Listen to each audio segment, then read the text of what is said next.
Baik, Assalamualaikum warahmatullahi wabarakatuh dan selamat pagi untuk anda yang terus saja setia bersama kami di IKIM Inspirasi Inforia Islami bertemankan Pian dan juga Hazwan untuk Warna Pagi. Dah 8.30 pagi. Pagi Rabu seperti biasa kita bawakan kepada anda segmen kesihatan. Dan Alhamdulillah, terima kasih sahabat-sahabat kita yang setiap minggu mengikuti dan para doktor pakar kita yang bersama setiap minggu untuk segmen kesihatan ni. Jadi janganlah lepaskan peluang untuk dengarkan nasihat, pesanan dan juga ilmu berkaitan kesihatan. Hari ni lagilah topik kita sangat penting berkaitan dengan kesan awal kanser kolorektal. Ya betul.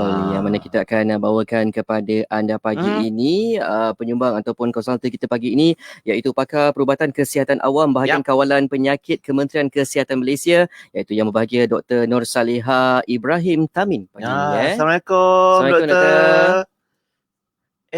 Doktor. Kejap Doktor. Oh, saya termute. Okey. Assalamualaikum Doktor. Waalaikumsalam warahmatullahi wabarakatuh. Minta maaf Doktor, saya lupa nak onkan mic. Masalah. Alhamdulillah, sihat. Alhamdulillah. Terima kasih Dr. Nur Saliha bersama Pian dengan Hazwan dan juga sahabat-sahabat pendengar Radio IKIM dan juga ramai juga yang insyaAllah dah sedia menonton di Facebook IKIM FM dan juga channel YouTube IKIM FM untuk menantikan apa yang doktor nak pesan. Mungkin ada lagi bila kita sebut tajuk doktor tentang kanser kolorektal. Dia masih kat mana kolorektal tu kat mana? Apa punca dan kenapa kena kesan awal? Untuk awal ni mungkin doktor nak cerita macam mana kanser kolorektal yang kurang diceritakan tentang orang tapi penting untuk kita ketahui doktor. Mukadimah kita, silakan. Silakan doktor. Alright, Assalamualaikum semua yang mendengar dan DJ kita juga. Thank you. Terima kasih jumpa saya. Minta maaf kalau sesul tu kan. Orang katanya kolorektal tu apa? Kan? Apa kolorektal tu? Tapi kalau nak poster tu tahu dah kolorektal tu apa kan? Usus besar sebenarnya. Usus tu apa? Usus kecil, usus besar kan? Ni usus besar maksudnya kalau kita cerita tu daripada mulut sampai ke perut kan? Esophagus perut, lepas usus kecil, usus besar. Sebelum sampai ke bawah lubang keluar tu lah. Usus besar. Kat situlah dia punya kanser yang kita cerita hari ni. Kanser usus besar kata layman term kita usus besar lah. Tapi saintifiknya kita dah biasa colorectal cancer. Dia memang kolon. Kolon dan rectum. Pernah dengar kan? Kolon dan rectum cancer. Colorectal. So memang kanser ni agak orang kurang sebut lah sebab walaupun dah banyak, orang biasa dengar kanser payudara kan?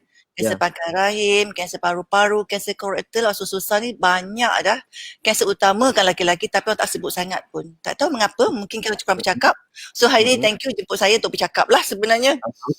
Paling kerap berlaku sebenarnya kalau laki-laki. Laki-laki. Kanser payudara. Nombor 4 kanser payudara, nombor 2 kolorektal juga. So laki-laki kanser kolorektal, lepas tu paru-paru, lepas tu prostat. Paru-paru dan prostat itu dia maknanya. Usus dulu sebab kita makan hari-hari doktor kan. Bukan apa nak kata? Adakah mungkin sebab kat dalam kot kita tak nampak kat situ menyebabkan kita kurang cakna akan isu ataupun topik kanser kolorektal. Betul, sebab dia tak nampak kan. Lagi satu memang orang tak berapa aware. Lagi satu bila kanser ni kau tak nak sebut sangat pun.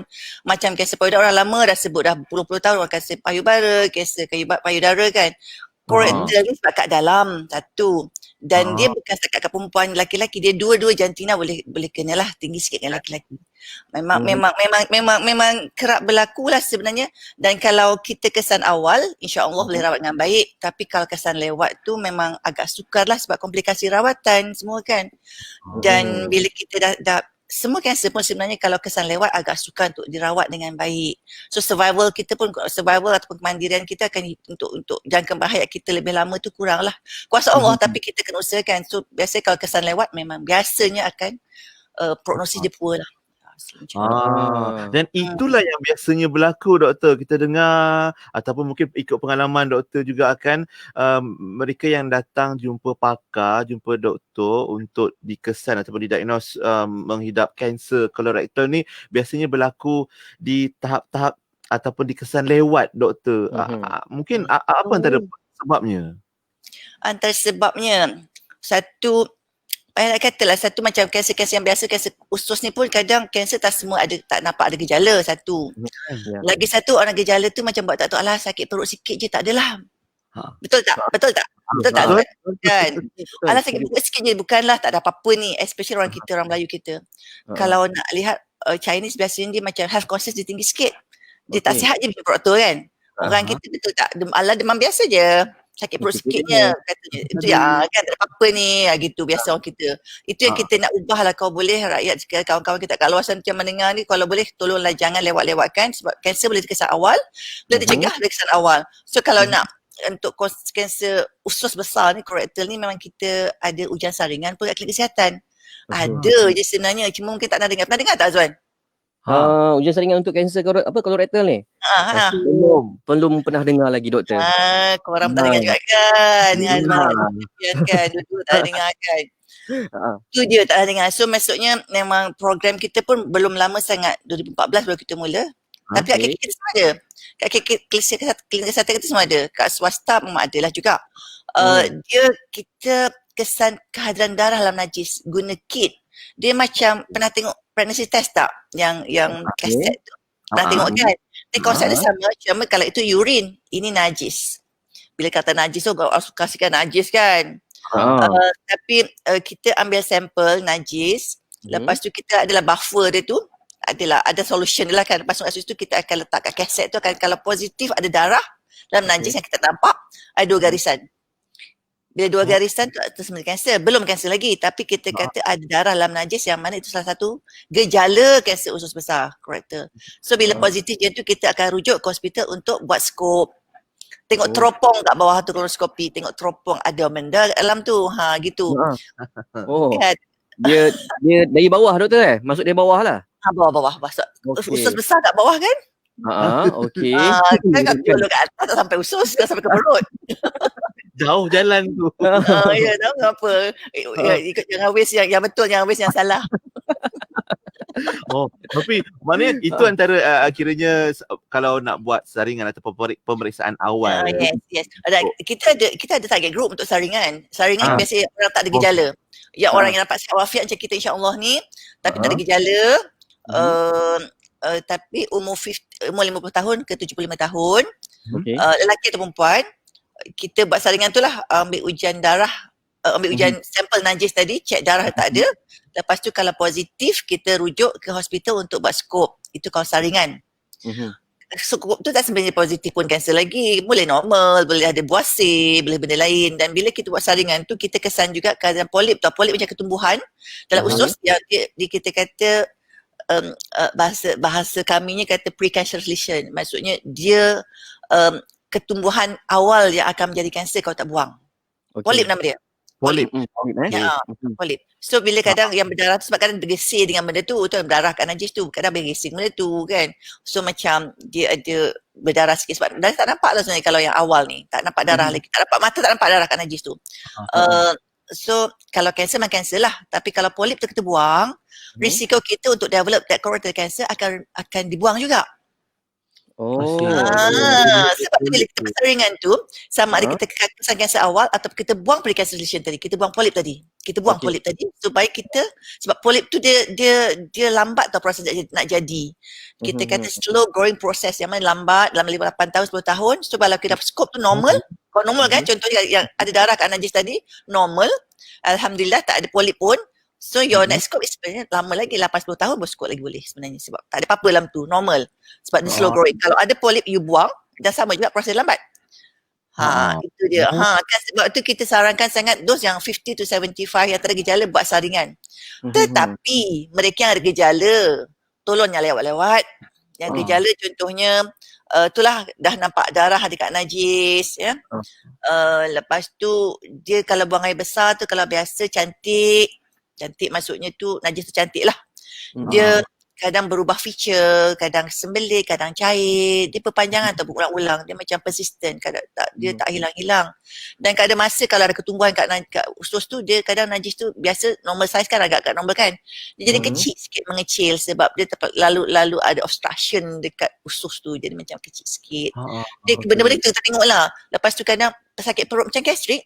Dia discomfort kat perut tu. Dia macam tak selesa, sakit perut, kembung kadang. Tapi tu kata orang kita, alah kembung perut sikit-sikit tak ada benda je. Jadi kalau boleh jangan tangguh-tangguh. Kan jumpa doktor, kalau setakat kembung pun dapat ubat je kan. Contoh je lah. Kalau gastrik pun ubat juga kan. Kalau especially kalau dah berpanjangan, jangan lewat-lewat tunggu. Janganlah dibiarkan sebab kalau ada tu doktor akan periksa. Kalau dia tengok, dia tanya sejarah berapa lama dah macam ni kan, berapa lama dah sembelit buasir ni, buasir pula sembelit dengan cirit Berdarah. tadi. Cirit. Berapa lama kan, kalau berdarah berapa lama contohnya kan. Kadang rasa lesu juga, kalau lesu tu biasa dah lewat lagi lah. Dah lesu, tak selera makan, kau dah kurus, dah pucat, itu biasa dah lagi lewat dia punya tanda-tanda. Awal-awal tu lah perut kembung, tak selesa, macam gastrik sikit, najis ada darah sikit, orang kata buasir tapi dia lain sikit. So kalau check pun jumpa doktor, kalau buasir dia buat kat buasir tu kan. Kan, jangan dibiarkan. Kalau berdarah, kalau buasir, doktor rawat juga.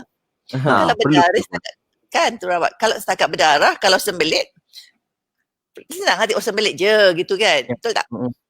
Yang penting dapatkan lakukan pemeriksaan lah, baru doktor boleh bagi tahu simptom tu terkait dengan sakit apa. Cuma ada juga yang tulis tadi, dia kata saya tak takut, dia kata dengar, saya tak takut doktor tapi risau keputusannya selepas tu. Itu yang kita juga. Itu betul. Macam mana doktor? Sebab ramai yang akan kata gitu. Baik saya tak tahu daripada saya tahu. Alamak. Kan? Betul. Ramai orang kita mindset kita kena ubah lah sebenarnya. Tayyuk tu bahkan kau boleh SDJ kan selalu awalkan rawatan kesihatan kalau ada apa-apa gejala kan, sebab kalau orang kita memang takut nak tahu keputusan, macam stigmatize kot kan. Tapi bila kesan awal kan kita bagi positif lah. Kalau kesan awal kan insya-Allah panjang umur tu, insya-Allah kita dapat rawat baik. Mungkin kalau setakat awal kita operate je. Tapi kalau lewat kena operate, kemoterapi, radioterapi semua tu. Kan? Kalau kecil lagi dia operate je. Operate good margin, insya-Allah okey. Sebab tu kita tak boleh stage 1, stage 2. Stage 2 pun stage awal kita boleh. Kalau dah stage 3, stage 4, komplikasi rawatan agak rawatan ni complicated dan prognosis agak poor. Dan usus besar ni, kanser kolorektal ni, kalau ikut statistik kita 70% tau kesan lewat stage 3 and 4. Bila kata kesan lewat tu stage 3 stage 4 lah. 70%. Tu orang kita rasa macam datanglah buat saringan. Kalau ada gejala tu datang jumpa doktor, jangan disimpan-simpan. Jangan doktor, tadi doktor kata antara biasa akan buat saringan tu antara usia antara 50 hingga 75 tahun. Maksudnya kebarang kalian untuk usia tersebut mendapat kanser kolorektal memang tinggi doktor. Macam mana kalau bawah 50 tahun dia ada tapi dia punya kita kata incidence rate ya.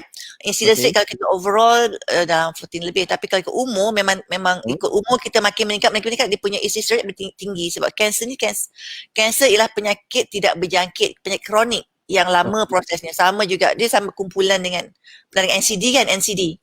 Non-communicable disease, penyakit kronik lah tu, jangkit. Dia sama kumpulan dengan diabetes, cardiovascular, hypertension, semua tu sama kumpulan. Cumanya sebab apa sama kumpulan? Antaranya ialah faktor risiko sama. Kan? Kita belum sampai faktor risiko lagi. Itu sama sebenarnya. Cumanya faktor risiko cerita kemudian kot. So basically memang itulah, kalau boleh ada gejala je, janganlah, kalau gejala tu janganlah hanya sembelit jumpa doktor, kata doktor ni kanser ke? Tak lah kot, kalau baru sekejap kan. So kalau yang kita nak yang tak hilang, tapi jangan tunggu lama-lama, dalam 2 minggu, tak baik-baik sebulan, jangan tunggu 2 minggu biasanya. Baik, kalau betul berlarutan dalam 2 minggu, jumpalah doktor, jangan tahan, jangan rasa tak ada apa-apa. Baik, untuk kejap lagi ni kita nak fokus ataupun tumpukan lebih pada simptom lah doktor. Mungkin yang lebih spesifik, sakitnya macam mana, belah mana mungkin, lama mana dan sebagainya. Dan mungkin sahabat-sahabat kalau ada soalan pun nak ditanyakan, diajukan pada Dr. Nur Salihah, boleh hantar ke WhatsApp kita 01129004 ya, ataupun di Facebook live kami anda boleh ajukan soalan, sambil-sambil tu anda bolehkan share juga video ini, dan juga di YouTube channel IKIM anda boleh ajukan soalan di sana. Okey, InsyaAllah. Doktor, kita berehat kejap nanti kita sambung balik pusingan kedua. Dr. Nur Salihah Ibrahim Tamin bersama kita pagi ini. Ya, kita berehat dulu dengarkan Kini Akustik dengan Sebiru hari ini. Mana pagi, IKIM, inspirasi Inforia Islami.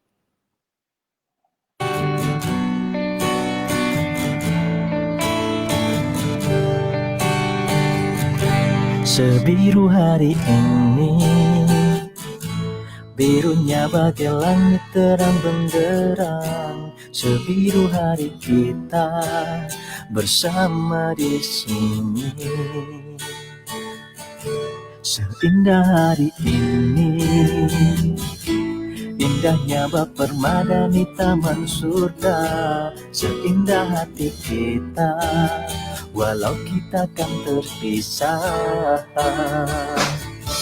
Bukankah hati kita telah lama menyatu dalam tali kisah persahabatan ilahi? Pegang erat tangan kita terakhir kalinya, hapus air mata meski kita kan terpisah. Selamat jalan teman, tetaplah berjuang, semoga kita bertemu kembali. Kenang masa indah kita sebiru hari ini.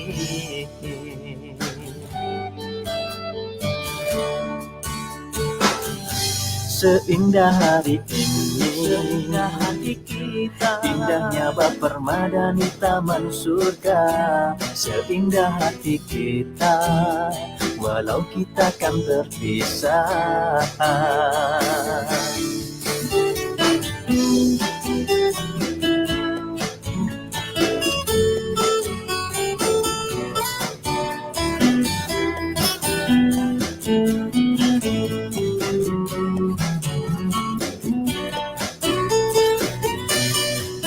Hati kita telah lama menyatu dalam tali kisah persahabatan ilahi. Pegang erat tangan kita terakhir kalinya, hapus air mata meski kita kan terpisah.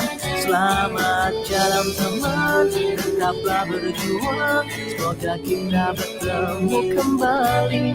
Kenang masa indah kita sebiru hari ini.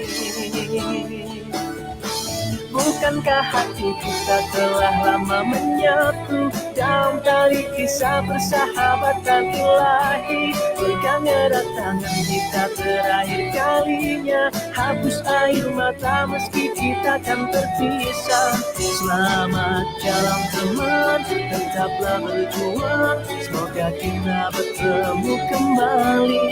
Kenang masa indah kita sebiru hari ini. Seindah hari ini, indahnya bak permada di taman surga. Seindah hati kita, walau kita kan terpisah.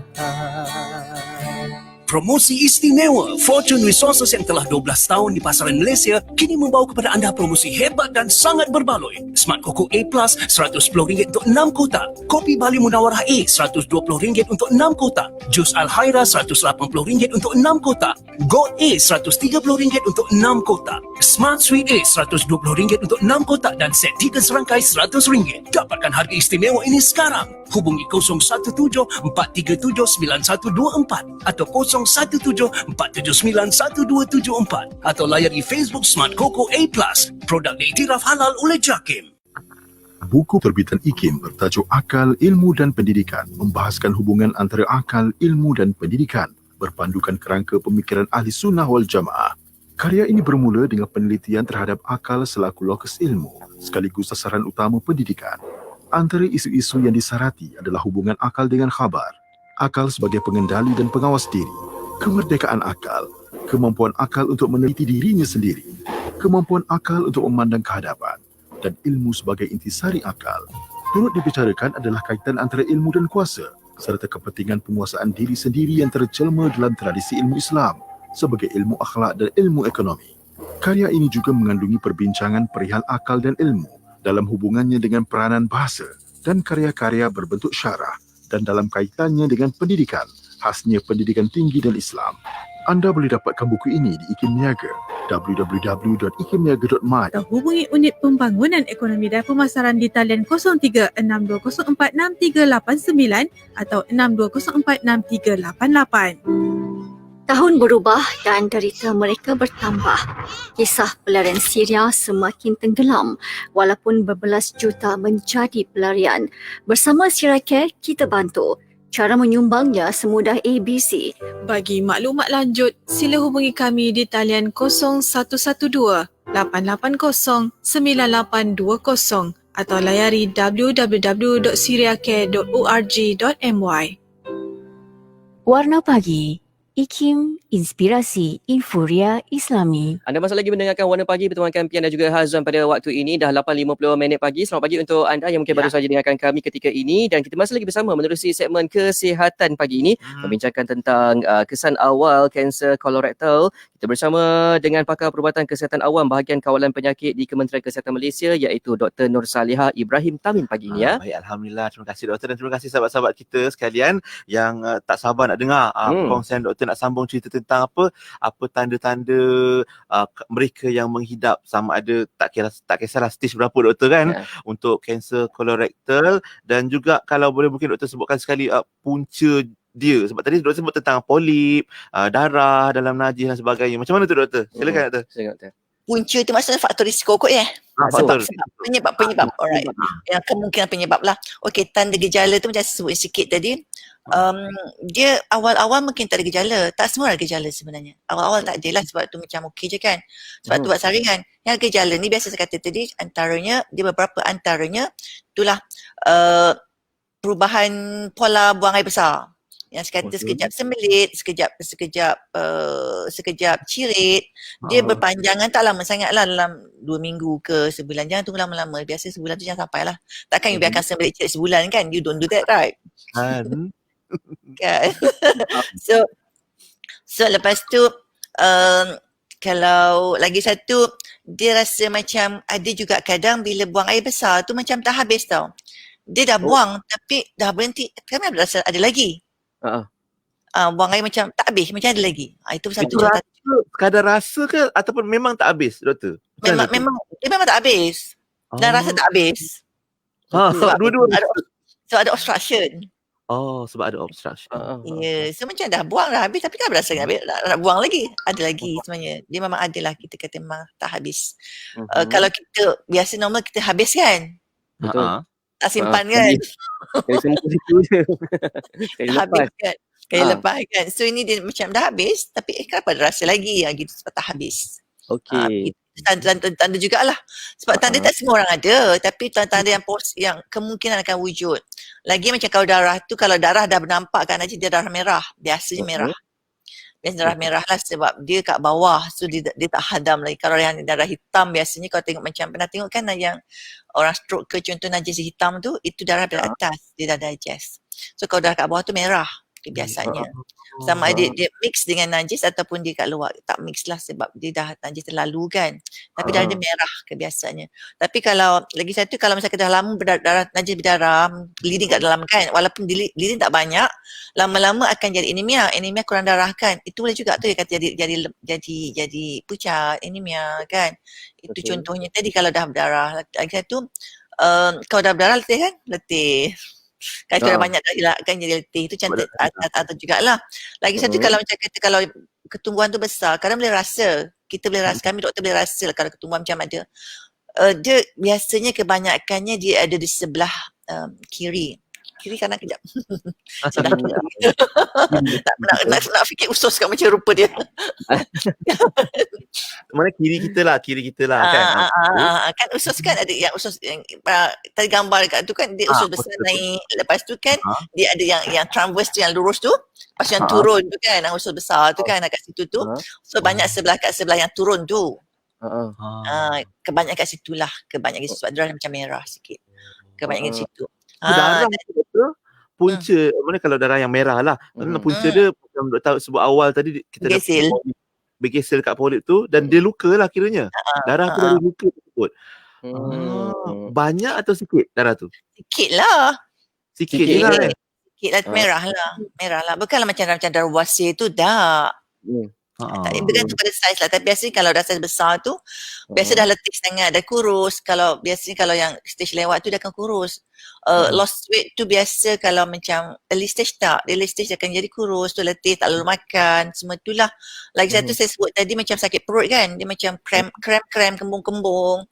Macam gastrik tapi bukan gastrik. Gaji buruk tu kata gastrik tu, tapi kadang kita kena aware jugalah. Kalau berpanjangan, kalau makan okey, check lah jugalah. Kadang mungkin gastrik betul, mungkin tidak. So kalau sakit perut panjangan, discomfort, kita discomfort biasanya, yang berpanjangan berulang-ulang, itu check lah salah satu tanda juga. Kan, lepas tu biasanya itu yang kebiasaannya. Tapi kalau dia dah lewat, dah masuk tanda lewat, dia dah pergi ke tempat lain, dekat liver ke contohnya, itu dah lain lah pula, tanda lain pula. Dah ada mungkin kalau liver efek dah besar, dah kesantat ke liver, mungkin dia akan jadi jaundice pula. Tapi janganlah macam tu kan. Itu kalau dah late stage lah biasanya. Kalau dah metastasis ya. Awal-awal tu lah, jangan sampai lewat macam tu, kesan awal-awal. Kalau tanda baca sikit macam nanti berdarah, janganlah jumpa orang lain, jumpa doktor dulu. Jangan jumpa orang lain. Sangat tepat. Jangan jumpa orang lain. Jumpalah doktor. Jangan takut dengan doktor. Okey. Kan? Doktor, agak-agaknya apa yang menjadi faktor ataupun punca utama kepada kanser kolorektal ni? Pemakanan ke ataupun gaya hidup ke? Yes.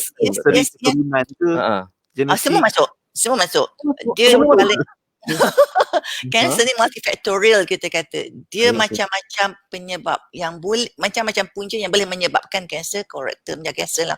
Dia multifactorial, bukan satu saja. So kalau orang ada, biasanya kita kaitkan dengan gaya hidup sihat kita lah, apa yang kita makan. Apa kita makan tu biasanya kalau kita kata low fiber diet, kan? Sebab kalau kita kan elok makan berserat-serat. Kalau contohnya makanan tu, kalau ada benda tak elok pun dia kan kalau kita banyak serat, kita buang nasi terlancar kan. Kan? Sebab it's whatever you eat lah sebenarnya. Kita makan kan dah kata kan, apa yang kita makan tu ada kesan kat kita, kesihatan kita. So makan banyak serat elok, kurang serat itu biasanya, sebab tu kita nasihatkan banyak makan sayur, makan buah-buahan, itu supaya najis kita lancar, tak disimpan lah kat perut tu lama-lama, kat najis kat usus tu lama-lama, bukan kat perut, kat usus lama-lama. Dan itu kalau itu lagi satu, obesity masuk juga, obesity kegemukan masuk juga, atau risk factor. Yes. Kegemukan boleh menyebabkan dalam 14 jenis kanser rasanya. Kolorektal termasuk. Termasuk kolorektal. Kalau obesiti pun, siapa yang menghadapi masalah obesiti kena kawal atau kurangkan, sebab kolorektal ada salah satu kesan ataupun boleh jadi satu penyebab lah, satu faktor risiko meningkat kata orang. Dan lagi satu kalau apa yang kita makan doktor, macam lah makanan sekarang kan canggih-canggih. Red meat, processed meat. Processed meat, burger-burger itu semua tu kurangkan lah. Sausage kurangkan. Dia kalau makan satu, tidaklah. Kalau yang makan kan hari-hari makan. Kan, sebab itulah dia, kalau setakat satu tu tidaklah kan. Sebab tu kalau makan sebagai makan ruji kita, hari-hari makan, kalau makan nasi sikit jadi apa, kalau makan nasi banyak terlebihlah pula kan berat badan, contohnya gitulah. Sebab kita kalau ikut berat badan, kita nak kira, keingat zaman kita sekolah fizik kita, whatever you take, you kena input kan sama dengan output. Kau nak ambil macam tu lah, sama dengan output. Ingat energi tak dulu ATP semua tu zaman sekolah? Ya, dululah kita sekolah lah. Kan, sebab tu kalau kita belajar dulu, baru input kan sama output, baru kita balance. Badan kita kalau nak balance, input kita sama dengan output. Kalau makan banyak tapi tak exercise, duduk je tengok TV, main game contohnya, tak exercise, the energy yang ambil kalori tu kan jadi apa? Kalau banyak-banyak tu kan tak guna kan. Sebab tu orang tua-tua kita dulu, orang kampung kita menyangkul, pagi makan nasi betul, tapi dia menyangkul. Kita makan nasi, duduk depan komputer, duduk. Lepas tu exercise buat tak? Kan? Kan main game. So exercise salah satu faktor risiko juga. Kalau maksudnya kita tadi, kita low fiber diet ya, lepas tu kurang physical activity pun sama juga faktor risiko, sebab kita exercise kita perlu. Kan? Dan merokok, jangan lupa merokok macam-macam kanser kan? Betul. Okey. Ya, merokok termasuk juga. Merokok termasuk kan, merokok. So yang paling utama, sebab tu kalau kanser usus besar ni selalu kena nasihatkan diet lah. Diet, jaga diet, makan bertinggi serat kan, makan buah-buahan, banyak sayur-sayuran. Lepas tu exercise regularly, keep your body weight cantik, in ideal BMI kalau boleh lah kan, of course.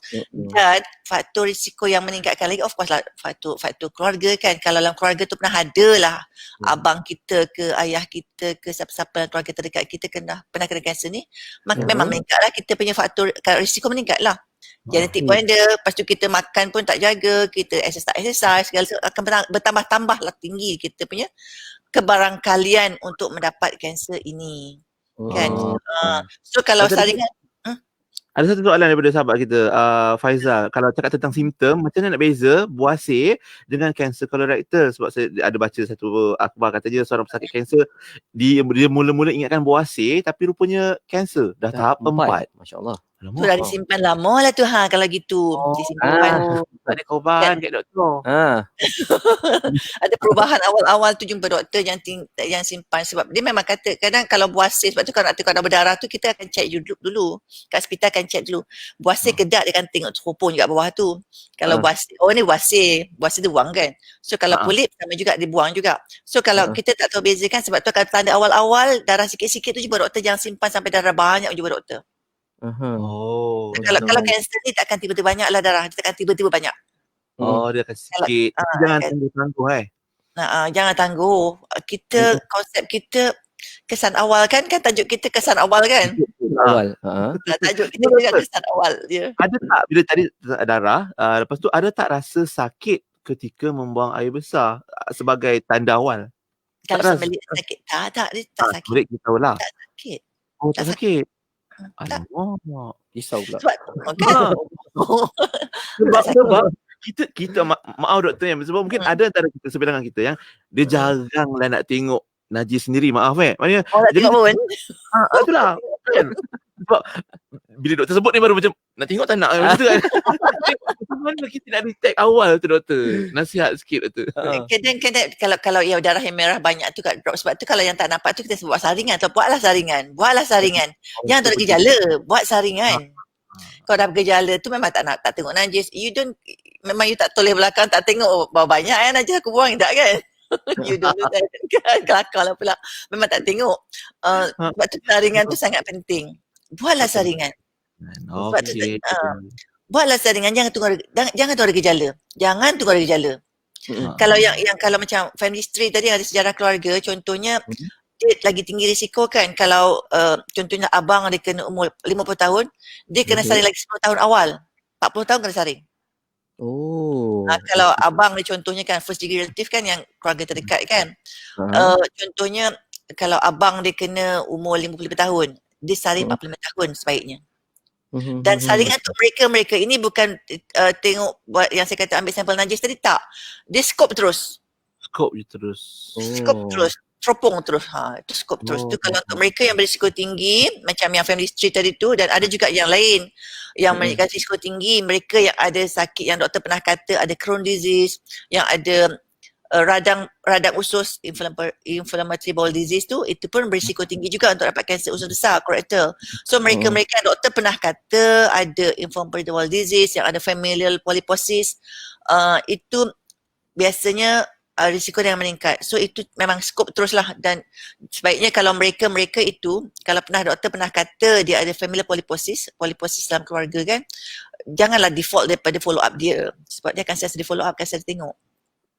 Orang kita suka default from follow up kan biasanya. So kalau mereka yang bergejala tinggi, yang bergejala dan berisiko tinggi, dia tak buat FOBT. FOBT tu nama dia yang cek darah najis tadi. IFOBT, Immunological Fecal Blood Test. IFOBT, kan Google lah. IFOBT. Okay. Dia spesifik untuk immunochemical untuk darah manusia. So kalau misalnya kata makan daging ke benda ke, kalau darah dia tak ada kesan. So maksudnya memang kalau dia positif, memang darah manusia, darah kita lah yang ada kat najis tu. Begitu. Spesifik untuk kita.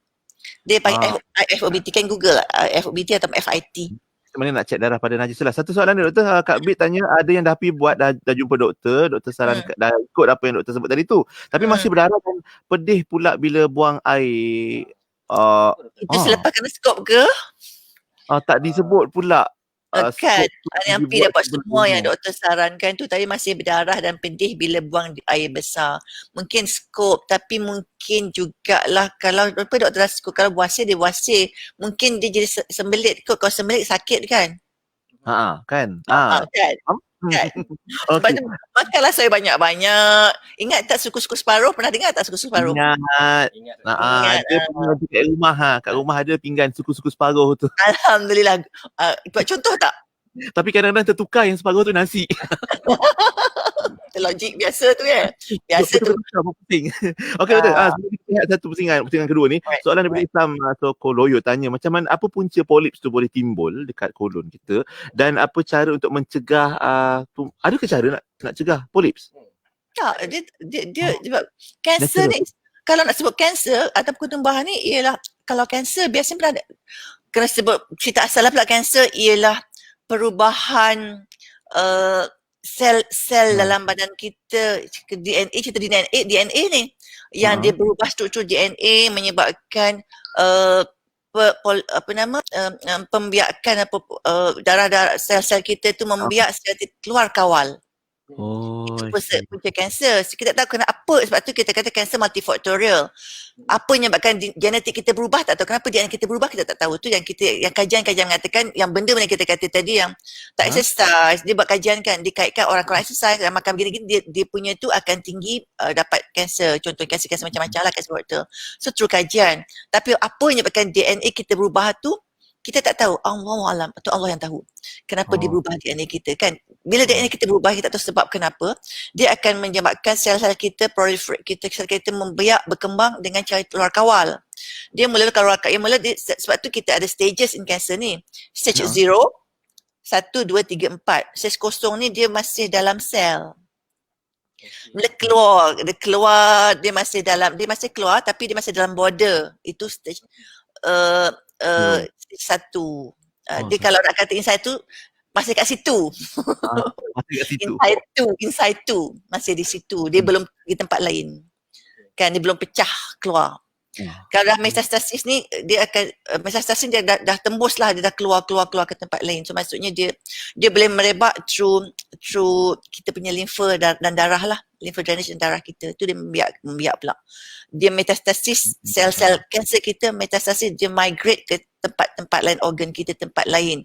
Sebab tu kita kadang boleh kesan kanser, dia kata kanser liver contohnya. Tapi tengok selnya kat situ yang kat ketumah kat liver tu, dekat hati tu bukan kanser liver, bukan sel-sel liver. Dia sel usus, sel datang pada usus. Itu kita tahu tadi metastasis di tempat lain. So kita kena tahu puncinya bagaimana sel ni datang, daripada usus. Begitulah kita tahu metastasis. Kita patologi cek pula tu. Doktor kita di makmal pula cek. Dari mana asal usul? Yes, asal usul. Asal usul kanser sel itu datang daripada asal usul. Sebab tu bila metastasis dia berhantar paru-paru kan. Kanser usus besar ni pun kuarter sampai ke paru-paru juga kalau kita biarkan. Jadi sesak nafas. Kita tahu sel tu dari mana, asal usul sel tu dari mana. Sebab dia berjalan, dia bergerak melalui darah dan juga lymph drainage. Dia dah pecah tadi kan, dah keluarkan kat sel-sel kita kan, organ kan sel-sel darah, kan kita sel-sel darah kecil-kecil tu kan. Dia lepas situ dah. Dia itu berebak through that. Macam colorectal ni dari polip tu pun boleh jadi punca. Polip akan jadi usus. Polip akan besar uncontrol akan jadi usus. Polip itu kita kata pre-cancerous lesion, pre-cancer. Dia bukan cancer lagi, pre-cancer. Pre-cancer. Tapi dia akan berubah, akan jadi uncontrol, dan bila kita kata cancer ni dah tak cantik dah. Kalau in fact kalau kanser-kanser lain, kalau kita kata kanser apa ya, kanser apa-apalah. Kanser dia kalau kanser payudara ke, kalau kita kata ketumbuhan kat payudara tu, dia kalau dah fix unmobile dan dia irregular, dia kira kalau bukan kanser dia biasa cantik tau, dia punya border dia smooth, dia macam tu. Kalau dah kanser dia tak smooth dah, dia dah macam berban ni border. Kalau lebih mikro. Kalau situ mikro kan, kalau paru-paru tak nampak lah pula kan. Terus dapat panggilan. Tak ada silent, tak apa. Kita nak berehat kejap. Kejap lagi kita nak cerita lebih lanjut lah tentang ramai juga yang bertanya nak tahu prosedur skop tu masuk macam mana nak mengesan dan sebagainya. Dan juga mungkin kalau ada rawatan-rawatan yang berkaitan, kita akan sambung. Jangan ke mana-mana sahabat-sahabat sekalian, terus setia dan juga boleh kongsikan lagi biar ramai lagi dapat saksikan perkongsian Dr. Nur Saliha Ibrahim Tamin pagi ini untuk segmen kesihatan. Yang tengah tonton kami secara live di Facebook IKIM FM pun anda boleh sharekan video ini dan ajukan soalan di sana, termasuk juga di YouTube channel IKIM. Kita berehat dulu, kembali selepas ini terus dengarkan kami di Warna Pagi, IKIM Inspirasi Inforia Islami.